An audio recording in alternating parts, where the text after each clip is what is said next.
அரைக்கீரை கடையல் எப்படி பண்ணலான்னு பார்க்கலாம். அதுக்கு தேவையானது அரைக்கீரை, 3 சின்ன தக்காளி, 2 பச்சை மிளகா, 2 பூண்டு, 1/2 கப்பு பாசிப்பருப்பை கழுவி வச்சுருக்கேன். இது மட்டும்தான். இதை மட்டும் எடுத்து எல்லாத்தையும் கழுவி வச்சுக்கோங்க.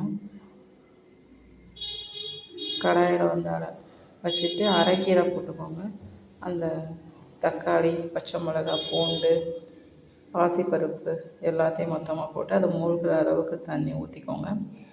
மூழ்கிற அளவுக்கு தண்ணி ஊற்றிட்டு நல்லா வேக விடணும். நான் பெரிய டம்ளருக்கு 2 டம்ளர் ஊற்றிருக்கேன்.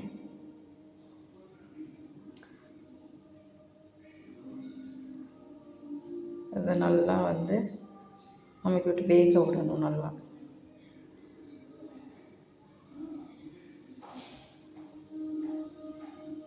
ஒரு 1/4 மணி நேரம், இந்த 1/4 மணி நேரத்தில் வெந்துடும்.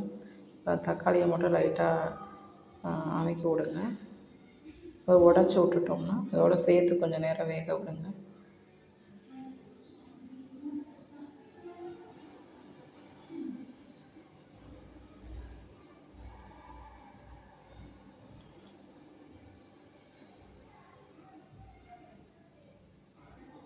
சப்ஸ்கிரைப் பண்ணுங்கள் ஃப்ரெண்ட்ஸ். நிறைய பேர் பார்க்குறீங்க, சப்ஸ்கிரைப் பண்ண மாட்டேங்கிறீங்க. சப்ஸ்கிரைப் பண்ணுங்கள்.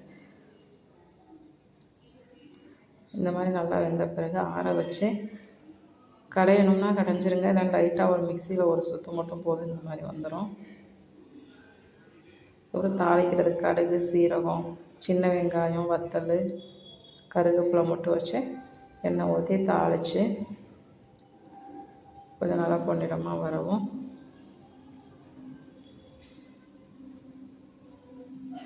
இந்த மாதிரி வரவும் ஊற்றி எடுத்துட்டா கீரை கடையல் ரெடி.